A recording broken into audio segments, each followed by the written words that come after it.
the experience. So we're at 6:30. I'm a real kind of stickler for starting on time and finishing on time. I really like to try to respect people's time. So I am going to get us going here, and I'll keep an eye out for if we have any latecomers. We kind of, we weren't sure what to expect in terms of group size. So this is, given that we're kind of a small group, this is great because we talked about the benefits of kind of people who are keen showing up and having a bit more of a dialogue focused session versus just a presentation. And so the way that we have this set up, um, if any of you, Catherine or Scout, if you're familiar with Zoom, you can kind of do a very formal webinar with a Q&A, et cetera, et cetera. We've kept it pretty loose because we wanted to have more of a dialogue focused session. So what we will do is go through, I'm going to put into our chat.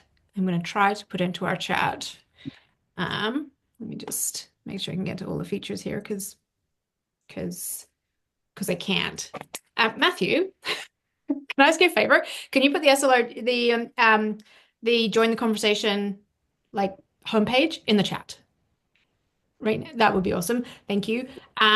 So I can't get out of my slides. So thanks, Matthew, for doing that. So oh, and we've got another person coming. So in the chat now, you should see a link. And so everything that we're going to talk about tonight in terms of the Regional District Kootenay Boundary Solid Waste Management Plan update, all the information that we're talking about is going to be on that webpage as well. So if there's things that you're hearing tonight that you're not sure of and you want to get more details on, you can get it from that page. In terms of what we're going to cover today, so we're going to do, again, we're a small group, so we'll keep it kind of fine-tuned and leave space for conversation as much as possible. We're going to do a quick kind of overview of the project, quick what a solid waste management plan update is and why regional districts do it.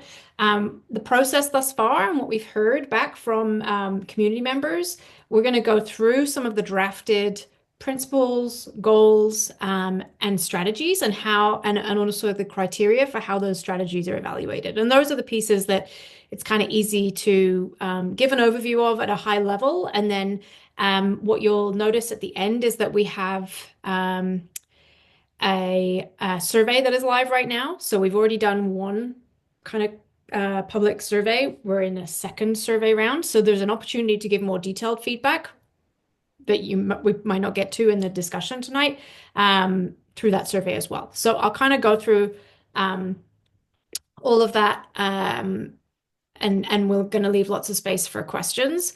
So if you weren't expecting to come and talk about, come trash talk about for the regional district, you're in the wrong place. But if you are down for that, then that's what we're going to be doing for the next 55 minutes or so. So thanks for being here. Just to let everybody know, we are recording the session because we want people to be able to access it after for people who maybe weren't able to be here in the here and now. And then we will, just to do a quick kind of few housekeeping things. Want to acknowledge that there's a number of us zooming in from different places across British Columbia, but the work of the Regional District Kootenay Boundary takes place on the traditional territories of the Okanagan Silex, I should have done this before. Kootenay. Janine, jump in if I'm doing this wrong, because I'm going to do it wrong. Naha. It's called Tanaha and the Silex peoples. Silex people. That's it. Thank you. And then again, we're a small group, so kind of maybe keep yourself muted while not speaking, just for background noise. If you've got dogs or I've got parents visiting, maybe keep muted for when you're not talking, but feel free to unmute, ask questions as we go through. We will stop at a number of places that we think there might be questions. If you've got questions that come up that you don't want to lose, feel free to throw them in the chat box. Camera, your choice. Turn it off, leave it on, whatever you like. We're happy that you're here either way. And then everything that we're going to talk about here, we're going to capture and make sure that it feeds into the planning moving forward. So, every response here really does kind of feed into next steps for the solid waste management plan update. Because we're a pretty small group, I think maybe what we'll do is start by just a quick go around the room of who everybody is. Maybe just Janine, I'm happy to throw around and I'll just kind of name people and but name which community you're in, And any role or organization that you're representing, you might just be an interested resident. That's totally great too. So, Janine, do you want to start us off? Sure. Thank you, Claire. So I'm Janine Dougal. I'm the General Manager of Environmental Services slash Deputy CAO with the Regional District. So I'm kind of the lead when it comes to this project and very much appreciating those folks that have turned up in competing with FIFA and the Stanley Cup playoffs. So thank you so much for being here. I really hope that this presentation provides some background information for you and provides you an opportunity to comment because basically your voice is the most important voice in this process. So thank you for being here. BA, why don't we go to you next? Perfect. Thanks, Claire. Am I unmuted just to double check? You're all good. Okay. My name's B.A. Belton. I'm with the Regional District of Kootenay Boundary as well.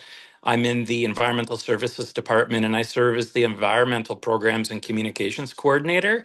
So Claire, you mentioned Let's Talk Trash. I deal with all things waste related, solid waste primarily, one of Janine's team. And I'm happy to be here. I'm actually in Montrose, British Columbia, so close to Trail. Great. Thank you. Nicole, why don't we bump to you? Thanks, Claire. Yeah, I'm Nicole Conard. I'm managing the project on the consultant side, Sperling Hansen Associates, and really enjoy working with our RDKB team. I've been doing solid waste management planning for 30 plus years or so, and am semi-retired and really still loving this work. So I'm really looking forward to this whole planning process. Great. Matthew? Yeah, thanks, Claire. Matthew Dornbos, also from Sperling Hansen Associates, doing a lot of the groundwork and the technical side, digging deep in the numbers and yeah, helping out the team. Great, thank you. And then I'll just do everybody else on the order that you came in. So Catherine? Yes, I'm a new resident of the city of Trail, and I'm just interested in this topic and recently moved here from Caslow and was not involved in anything particularly other than community gardens and yeah, joined a group that were trying to initiate some climate change activities in Caslow. Great, thank you for being here. Scout. Hi there. Yeah, Scout here, just an interested community member. That's it, living out at Christine Lake. Great, thank you for being here. You're welcome. Thank you. And Ryan? Who come up with Ryan? Hi. My name's Ryan. I'm at Idabel Lake, which is just between Big White and Beaverdale. I'm sitting outside and it's windy, so I apologize for that. And I'm an interested resident, new to the Idabel Lake community, wanting to know how waste works. And I'm a waste nerd.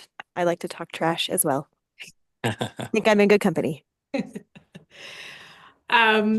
And just to round us out, I'm Claire Ruddy. I'm actually based in the Sea to Sky region in Whistler, and a number of you are resonating with me because I've spent 10 years running an ENGO, and with this project, I'm working with the WCS engagement and planning team, and we are working on the engagement side. So Sperling Hansen is really bringing the technical side and a lot of knowledge there, but it's great to get to partner with them because on my end, I've spent a lot of time working on solid waste management plans for other communities as well. So it's exciting to kind of get to connect with people who are keen and resonate with this stuff. So we could talk trash all night, but we won't. We'll just do 50 minutes or so. Okay, so thank you everybody for that. That's great. It's great. It's always good to know who's in the room. And like I said, we'll try to keep this kind of informal and please feel free to ask questions as we go through here. So just to kind of give a baseline knowledge, like what is a solid waste management plan and why do we have to update them? So a solid waste management plan is essentially kind of your strategy for your regional district on what they're doing to manage waste in a way that's proactive and serves the needs of communities. So solid waste management plans commonly address topics like how waste is picked up from your home or your community, what can be recycled and where you take it. It targets key sources of waste, like food waste has become a real recognized stream of waste that needs a lot of focus because we can do much more to reduce our food waste, but also to make sure that we're diverting it, because when it ends up in the landfill, it causes a lot of greenhouse gas emissions, et cetera, et cetera. So it's kind of referred to as a high impact waste stream if we don't divert it from landfill. So solid waste management plans that you see come up now, they focus a lot on organics and food waste. And yard waste. How waste is managed to avoid wildlife conflicts with community, what services and drop-off sites are available within the region. So solid waste management plans are required by the province. They are required to be updated every 10 and they're generally renewed every 10 years. And this is a very formal process around solid waste management plans. They have to be approved by the BC Ministry of the Environment. And when you are developing your solid waste management plan, there's some really solid structured guidance that has come from the province on what should be included in your solid waste management plan updates. So when you go on to the province of BC's website, there is a solid waste management plan guideline that you can pull. And so all of the work that we're doing is pulling, building on that to make sure that we are covering that baseline guidance or exceeding it. So that's kind of the background as to what a solid waste management plan is in a snapshot. Again, Janine, Nicole, BA, Matthew, if there's things that you want to add here, just jump in, but I'll keep it really high level, but if you see things that you want to add, feel free, seeing as we're a small group. So what does renewing your solid waste management plan look like? It's generally a 12 to 18 month process. Like it takes a while because you have to do the work to go out to community, get input. You're trying to target different sectors of community. And then you have to go to the province and you have to get approval for that. So when you look at the timeline for the RDKB solid waste management plan, we've got that on the screen here. So step one was really fall of last year, kind of initiating the project. So that involved a lot of technical work that Sperling Hansen, Nicole and Matthew did in partnership with the RDKB team to look at what was in the previous solid waste management plan, what had been achieved, what was still left to achieve, and then what are some known gaps that they wanted to address. So this all starts with kind of a technical process and review of kind of previous and existing data and then known knowledge. And then on top of that, as with any community that is updating their solid waste management, any region that's updating their solid waste management plan, the kind of step two is really about setting the future direction. So this is where you go out to community partners, residents, and you start to say, well, what are the things that we want to be moving towards? So we know what we've done currently, we know what we've just achieved, we know what we want to build on, we know what we still need to keep doing on an ongoing basis. Now, what do we maybe need to add to make sure that we're keeping up with the realities of our waste streams and our expectations in community? So what you'll see that we have here in step two is that through January and May, we did a number of things, the main thing being public survey number 1. So this was a survey that was circulated through the regional district, shared out by a number of partner organizations in an online format, but also in a physical format. So people could go to the municipal halls, they could go to the waste management facilities and get a physical copy as well. So we took those in, processed all of that results, and we had 382 responses to that survey. So that was really, from having done this kind of work before, that's a solid response rate, and great to see that people are keen to kind of help set the direction for and give feedback as this moves forward. In addition to the public facing pieces here, there's also some back-end stuff that the regional district is doing. So when you develop a new solid waste, do an update to your solid waste management plan, what you will generally do is is to form a technical advisory committee. So there's a kind of cohort of industry, knowledge specialists, partners who are also giving input into the development of this plan. And so that group is to give, their role is to give technical support, give detailed reviews, and to give input throughout this process. And the next steps that we're kind of going to be moving into and that we're in now is this step 3, which is really looking at evaluating our options. So we've looked at what's worked, what we need to bring forwards. We've looked at what are new ideas. We're continuing to leave space for new ideas, but really we're at the stage where we're starting to think about how does the regional district evaluate the ideas. We'll call them ideas. They're actually strategies, but ideas.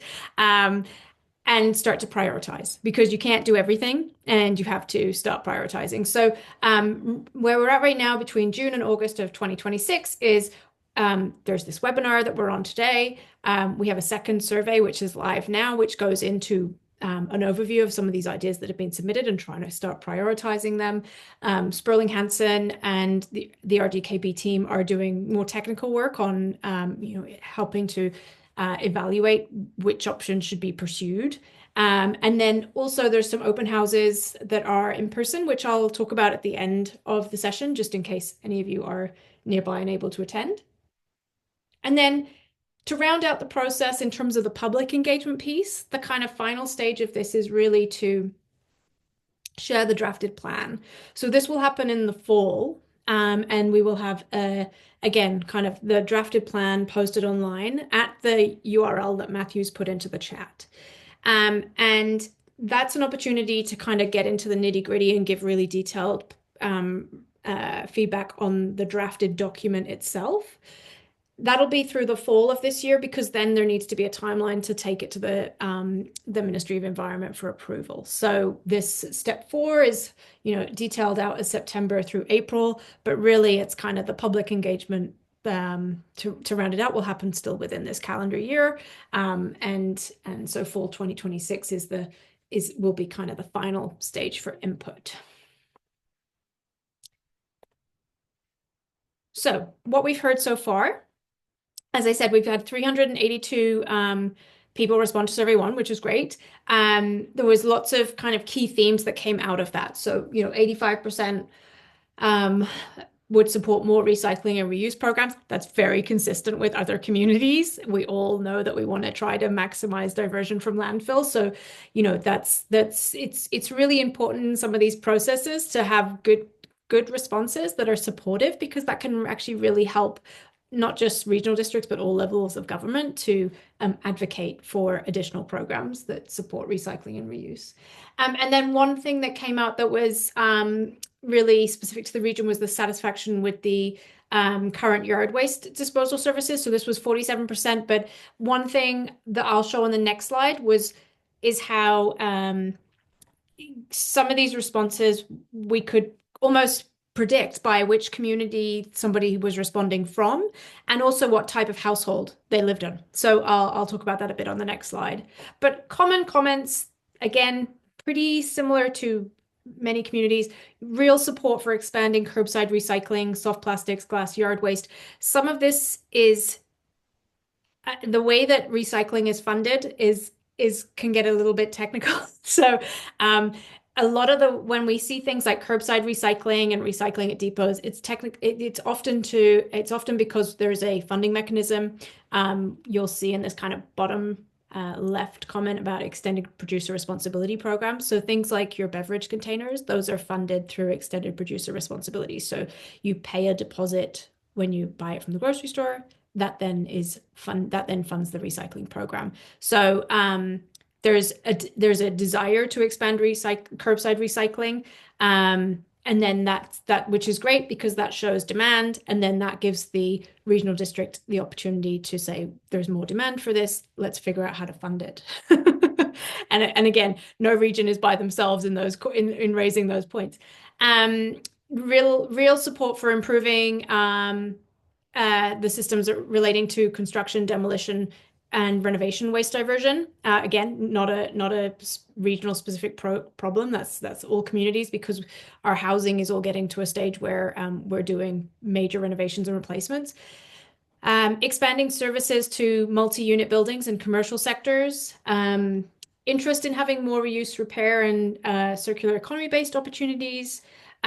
Real, again, not a challenge that's unique to the Kootenay boundary, but improving clarity and consistency of diversion information and opportunities. There's just so many types of products out there that it's really confusing for any of us to make sure that what we have in our hand ends up in the right stream. So that's something that can be, you know, there's things that we can look at in facilities, signage, support, education, but there's also parallel pieces that need to happen upstream in terms of advocating for or opportunities to advocate upstream for simplification of our waste streams. Holding producers responsibility for excess packaging, and then increasing actions to address illegal dumping. Again, not a problem unique to your region.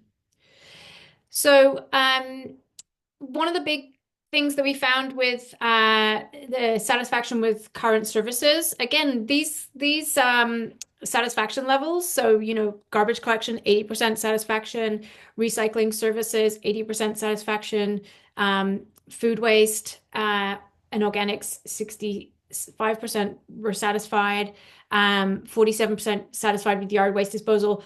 What's interesting here is that the housing type was the #1 predictor of satisfaction. So single family homes rated much higher in terms of satisfaction, whereas apartment and multifamily properties, their satisfaction was significantly lower, but also they're on private collection services. So there's a slight disconnect. We need to recognize that those are different service provisions. Again, that's across most regions. Organics, where it's available, food waste collection was really popular and well liked. Because we had asked in the survey what community people were in and what housing type they were in, we were really able to drill into this, you know, I kind of just summarized it, but like, what's the satisfaction level by housing type? We know that the housing type is the #1 predictor of satisfaction, but close behind is the community. And there was a real correlation between the community size and satisfaction level. And interestingly, smaller communities were more satisfied. A number of the smaller communities were more satisfied and outperformed some of the bigger communities. And we think that's to do with expectations and also where you have your density for your multifamily properties. So overall, we're giving you like 2 slides of a snapshot of a survey that had 26 questions in it, and I think our eventual report was over 100 pages. So in general, when you look at your satisfaction level and your performance, it's high, and it's good compared to other regions that we've done this kind of work with. So obviously, as we'll go into on the next slide, and Nicole, I'm going to hand over to you. We know that this is always a progression and there's always room for improvement, but there's this kind of data coming out of the survey one is reassuring that people do think that the system is on track and in a good place to kind of keep building upon. So in terms of the what is happening and what is ending up what is happening with current waste composition in the region, I'm going to hand over to Nicole from Sperling Hansen and let her talk through this. Thanks, Claire. Yeah, this slide is important for us to determine what has been successful. And as you can see, these studies have been done since 2006, and they are normally a really good way to see how the programs are currently working. And I just wanted to point out, between 2006 and 2023, when the next characterization studies were done, there was some big improvement in the organics. It's that light green color. And that's probably mainly because in 2019, the RDKB undertook a organics organic waste management plan study, and I think they've been implementing that to a fairly high degree. So we'll definitely be looking at all those results, as well as any of the new ideas that are coming out in all of our consultation efforts. And the other things to look at are this brown color that is showing 19% in 2023 overall landfills. And it's really mainly treated wood and textiles, so very, very difficult to compost. So that's something that's difficult to get at, but there may be some ideas out there. The other things you'll see is the plastics. That's a pretty typical range right now. There's so many different types of plastics, and we all see as we're shopping and trying to reduce that amount of single-use plastics as well. Paper may seem to be an easy thing to deal with, especially with Recycle BC and drop-off depots and curbside collection. But it's always showing up in these studies, as there are some materials that are a little bit harder to sort to get the paper fraction. But otherwise, just from these bars, you can see that there's been some good developments over the years. And we're looking forward to coming up with some strategies to even improve this more. And hopefully RDKB will continue to do their studies and see what else we can pull out of the landfill and what's a low-hanging fruit, as we use in the business. So yeah, that's what I have to say on this one, Claire.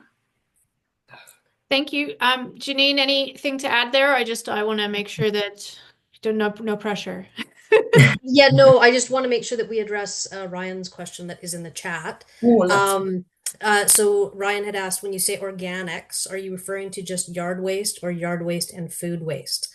And then the second part of that would be, are there communities within the RDKB that have food waste collection services? So Nicole, I mean, I can Sure. answer that. So within this waste composition study, correct me if I'm wrong, Nicole, but ultimately the compostable organics that you see there is the stuff that can actually be composted in a facility. So that would include yard and garden waste and food waste.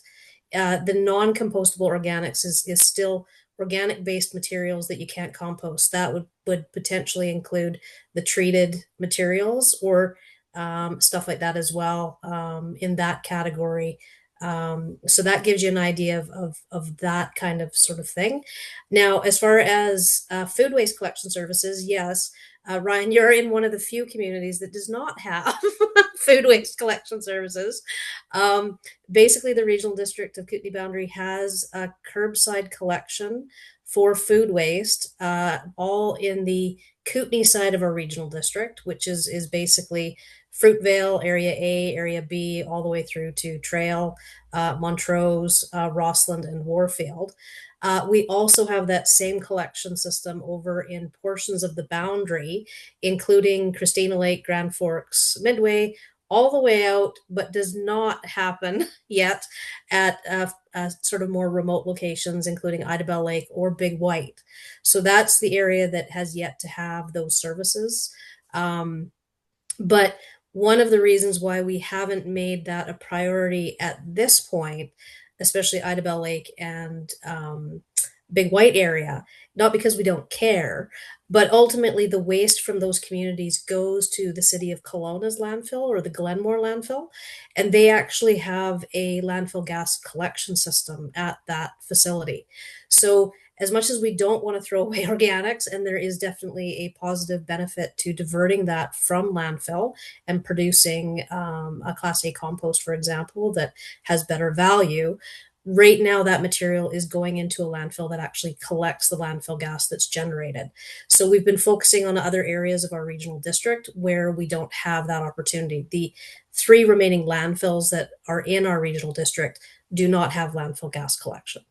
So hopefully I'll leave it there. I won't, because as we're all kind of waste nerds here, I think we can all So I'll leave it there, but happy to answer any more questions if you might have. I could add, Claire, that the 20% could reflect the commercial side, which they have to do their own collection and diversion and composting at this point. So that is a really good, like the ICI sector area. Yes, and looking at this chart, I mean, one of the things that, again, kind of having worked with other communities, is that I think the way that we track our organic waste overall has changed in the past 20 years. Like you have your left column here is your 2006, and then the next one is the 2023 for the same community. And I think what we've all started doing is breaking out the compostable, like the truly compostable versus the kind of organic, but we don't want to compost it piece. So the treated wood, it used to be certainly, to me, when I look at numbers like this, I'm always thinking, well, what's changed in the tracking as much as what's changed in the actual waste composition. I think 20 years, things evolve, right? Any questions, any other questions before about the kind of current state data before we move along? Again, we'll stop in a few places. So if there's things that come up or as you're thinking, and if you're looking for this chart, when you go to the website with the URL that Matthew put in the chat, this is within the technical memo 1 for the results from the survey will be available, et cetera, et cetera. So anything that you're kind of seeing here is part of the package for what's available for future public consumption in terms of transparency for this process. So in terms of looking, that's kind of, that chart was where we were at. Looking ahead, so how are we kind of thinking about waste as we kind of go into the updating the solid waste management plan? A key concept that a lot of communities are looking at that's actually slightly more progressive than what is laid out in the province's solid waste management plan update guidelines, because those are from 2016, is really thinking about what's the kind of framework. So instead of sticking to kind of a set regulatory frame, what's your framework for how you think about waste? And so one framework that's really kind of floated to the top for a lot of communities and that we've been talking about for this project is this zero waste hierarchy. So this is used all through Europe. It's used all across BC. Many communities through British Columbia and across Canada are using this. So it's really thinking about how are you trying to not just get as much out of the landfill as possible. It's really working on how do you try to design out waste from source. How do you make sure that you are maximizing the use of resources? So instead of having kind of a linear based economy where you kind of make, use, throw away, how do you make, use, reuse again, and then throw away, and then eventually the idea is that you get to a circular economy, which is that you kind of make, take, use, and don't waste. So when we look at what we have here on the screen, it's kind of the zero waste hierarchy really goes from, you want to have as much happening at the top of your hierarchy, which is your most preferred options of how are you reducing, designing out waste through redesign, how are you rethinking your products, how are you maximizing, your next layer down, how are you maximizing reuse, how are you maximizing repair, how are you able to repurpose products, and then if you can't do those things, what happens when you actually have to dispose of something? So can you recycle it? Can you compost it? Can it be put through anaerobic digestion? If it can't be those, are there ways that you can recover value? For example, through like an example of that would be instead of like when we think about organics, obviously you can compost it, but you can, when you talk about reuse repair, you're also talking about how can you put it to higher and better purpose. So one thing we talk about a lot with organics is how can you use it as feedstock. When we talk about how can you recover value, we're really talking about how can you go, if you can't recycle it, are there things that you can do to still make it into a new product? So for example, when you recycle plastic, you never actually recycle plastic. Plastic is always downcycled. So a plastic bottle will never be made into a new plastic bottle. It will be downcycled into something like a fleece. So we've all got those fleeces that are made of plastic in our wardrobes. So it's not truly being recycled, but the value of that plastic polymer has been recovered by putting it into another product. It's not true recycling as we would think of it, but it does help to recover the value of those plastic polymers. And then things like energy from waste would fit into recover value as well. So you'll hear people talk about instead of having energy to waste facilities, that's an example of recovering value. So instead of using coal to generate energy, you would use plastic. It's an energy source, but it doesn't necessarily motivate the reduction of it doesn't necessarily motivate the reduction of the plastic waste stream, but it does bring some value recovery from that waste stream if it couldn't have been recycled. And then dispose. So obviously kind of the thing that we're trying to avoid the most is things being just disposed of in landfill, because that is energy investment value that is just going to waste and being buried in the ground. So with this hierarchy, we want to be at the top as much as possible. We want to be at the bottom as little as possible. And when you start to filter all of your waste management actions through this lens, you can really start to identify new opportunities for how we manage waste. So how does that all work in the context of a solid waste management plan? So when you look at your existing, like the regional district's existing solid waste management plan, the guidelines from the province, and what the drafted strategy that we're working on will evolve to be, there's essentially a number of components that you are looking to fit together. And we're going to go through these at kind of high level, and then I'm going to invite some comments as we go through. So as we're looking at these, think about if there's things that you think are missing or questions that you want to ask, just jot them down in front of you, hold on to them, we'll come back. So essentially what you have with a solid waste management plan is you have a set of principles, guiding principles. That's basically how the regional district is going to manage waste. It's the values and the commitments behind every decision that are in relation to how waste is managed. So for example, prioritizing reduction and reuse before disposal. That's a guiding principle. Then you have your set of goals. So that is what success looks like. So this is kind of your measures of success, where we want to be as a region in the next 10 years. So, example would be like we're maximizing diversion of organics and waste and wood waste from landfilling. Then you go down your next level in your plan to your strategies. And these are what we'll actually do. These are the specific actions and the programs that are going to move us towards the goals. So you have the actions and the what, then you have that feed into the goals, and that's your kind of top tier what you're going to do, and your principles are the how. And as a foundation to kind of figuring out what your priorities are within your strategies, you will have an evaluation criteria. We're going to go through this a little bit in a minute, but this is kind of how we prioritize. It's the questions that we collectively should be asking ourselves in order to kind of score and rank the long list of strategies that have been identified to figure out how to prioritize and what's the highest and best use of investment of time, resources, and capacity.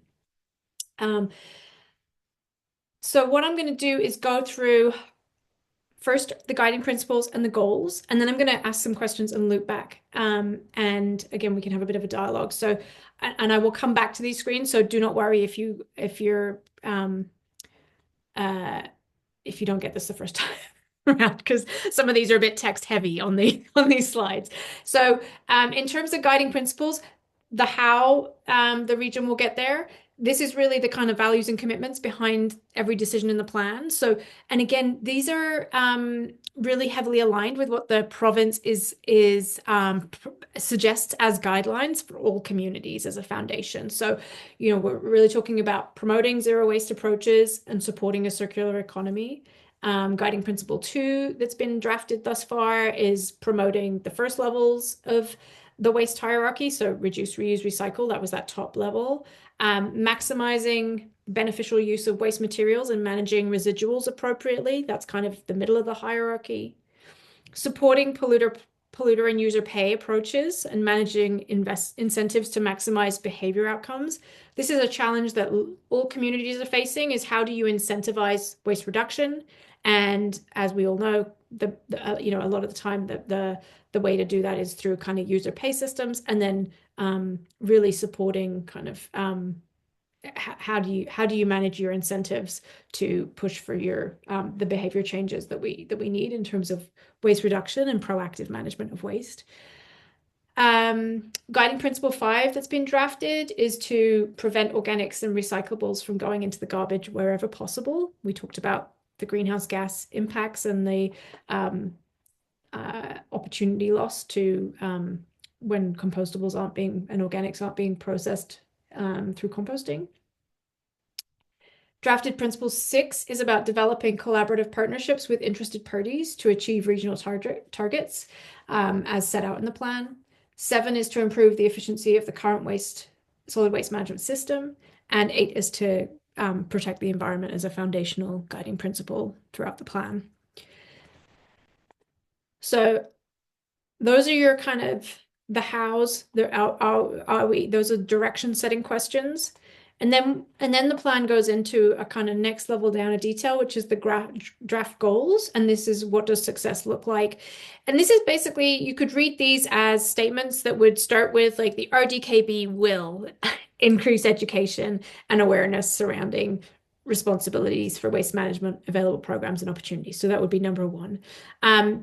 One thing to note with solid waste management plans is that there's a balance. So because you have to go to the province, if you update your solid waste management plan, you really want to make sure that you're kind of focusing on high level, so that you don't have to go back within your tenures between updates and update targets, etc. You want to set these as high level goals, and then you can go and set your specific numerical targets so that you can kind of track and measure success.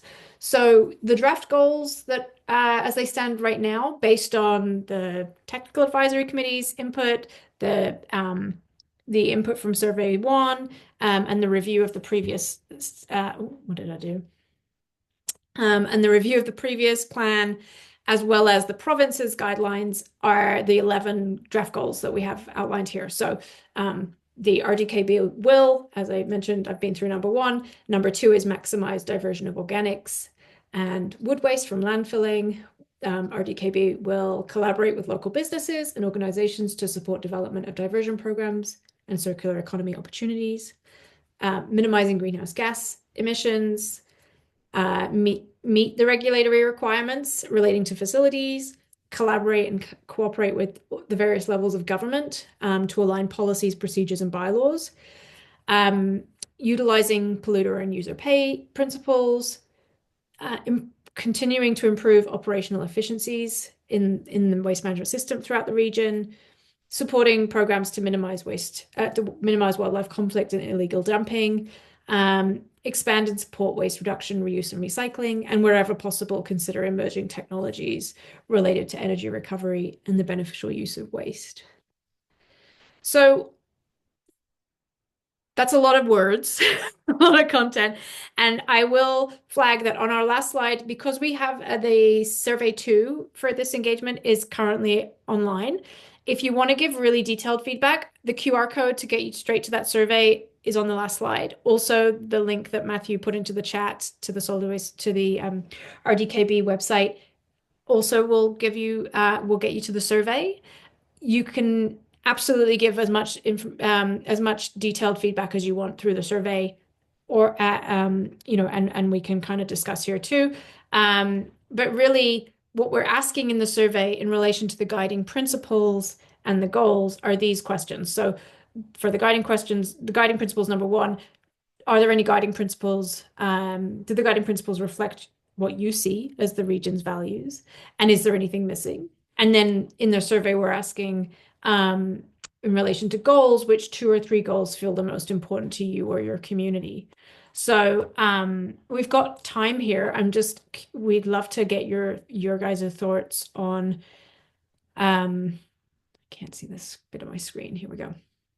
So for the guiding principles, a quick exercise maybe that we could just do is take a couple of, like a minute or two here, and see if you've got any comments here. Like, do these guiding principles reflect what you see as the region's values?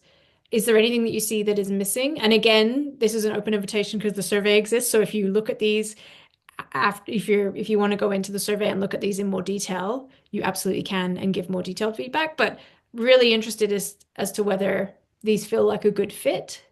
Or invite any questions or comments. And no pressure. It's always a lot to cover in some of these sessions.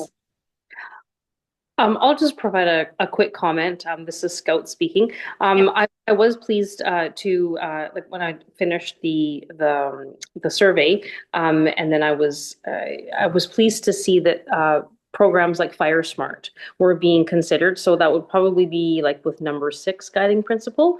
So developing collaborative partnerships. Because right now, I know lots of people in our community here at Christina Lake are somewhat frustrated by, for example, we have a real push to Fire Smart and to really look at our properties in aggressive would be the wrong way, but like really like harsh ways to say, hey, you know what, we've got fires are a real issue. How can we really get a hold of this problem? And so I know we've been really just trying to say, it would be wonderful to be able to have our wonderful Christina Lake transfer station be able to accept more materials on perhaps like free days or days that are just people would be able to bring out their materials after they have fire smarted their property. It's interesting what barriers are. It's like, oh, well, I don't really want to pay my $5. Like, really? You're fire smarting your property, but sometimes that is a barrier. So I was encouraged to see that Fire Smart was included in that survey as an example. So thank you. Great, thank you. And I think Fire Smart is a concern on every community's radar. It's it's how do we make sure that remains equitable? Any other questions, comments, queries?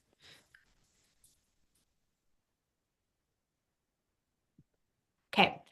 I'll ask the same question with regards to the draft goals. So again, I'll just kind of hit pause and give you a minute to kind of look at what's on the screen here. But you know, I guess really what we do in the survey is ask people which 2 or 3 of these feel most important to you or your community.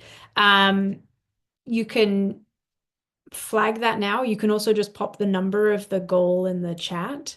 Or if your intention is to do the survey, then feel free to just do the survey and Scout. It sounds like you've already done it. Thank you for that. But yeah, this is just a kind of the high level draft goals. So any questions, queries, comments on this one? Or feedback?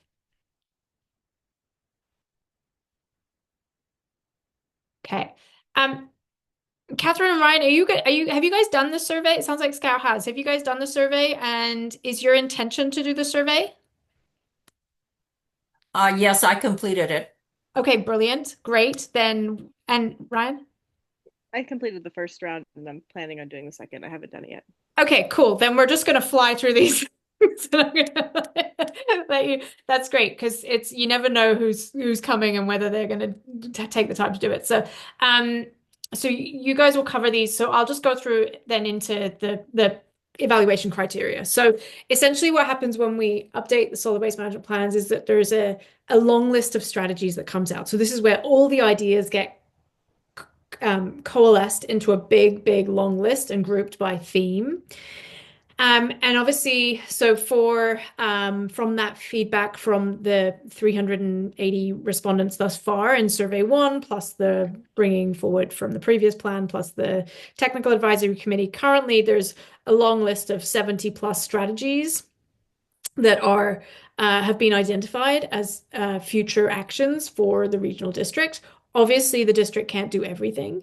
So you have to come up with some kind of framework on how you evaluate and prioritize. So whenever you're doing a solid waste management plan, you basically will develop an evaluation criteria that helps you score and rank your possible strategies relative to each other. And so these are the 5 questions that have been identified to really help the regional district decide where to focus. So the first question, the first kind of criteria is around waste reduction and diversion potential. So, how much would this action actually reduce waste and keep more out of the landfill? The second criteria is really around kind of layers of environmental protection. So, we're asking questions like, does it reduce greenhouse gases? So that's where your prioritizing organics comes in. Is it protecting air, hazardous waste, water, hazardous waste, and wildlife? The third kind of key question that's been identified is it practical to implement? Can it realistically be done? Is it clear what the financial investment and potential return would be?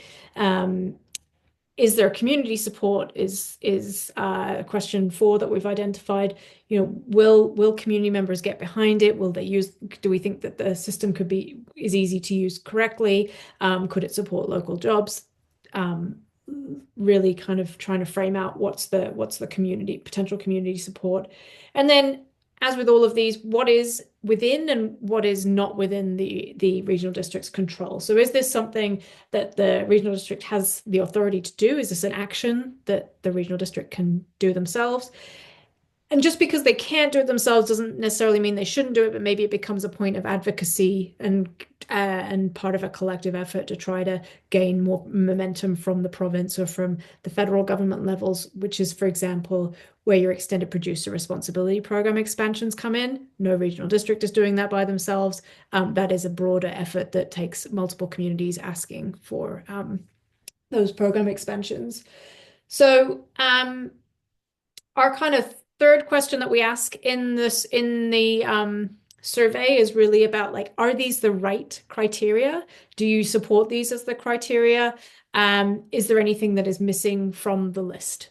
Again, you guys are going to have all said that you've done or are doing the survey, so we'll just kind of continue through. But this is a really important part of direction setting, because as the long list of strategies might change, these are the questions that the regional district team, the technical advisory committee, and the project team are going to keep coming back to as the kind of guiding star for how we prioritize one strategy action over another. Any questions, comments on that? Again, no pressure. I'll just keep moving on so that's that kind of criteria piece. And then for the strategies, there's, again, I said there's 70 plus strategies. There's no way we could go through those in a format like this. That's where the survey comes in. But really what you'll see when you go into those strategies is that there's been an effort to try to look at making sure that all of the layers of the zero waste hierarchy are spoken to in some way by the various activities and actions that are identified in the long list. So, things that might be examples of reducing, rethinking, redesigning is expanding extended producer responsibilities, reuse, repair, repurpose, supporting repair cafes, trash to treasure events, textile diversion, recycling and composting is, things like improving organics diversion for apartments and commercial properties can come in here, more backyard composting. So this is kind of just gives you an idea of what kind of actions fit into the different layers. And the place to give feedback on that is in the survey. which if you haven't done, you can get to through the QR code on your screen currently. Our hope is that it only takes 10 to 15 minutes. Like we've made it kind of multiple choice, and with the option to kind of add in options, I think it's a bit less time intensive than survey one. So if you guys did survey one as well, thank you, thank you. Anybody who completes this survey is getting entered into a prize draw for a $50 gift certificate. So we had 2 winners at the last round. So please do, you might get lucky.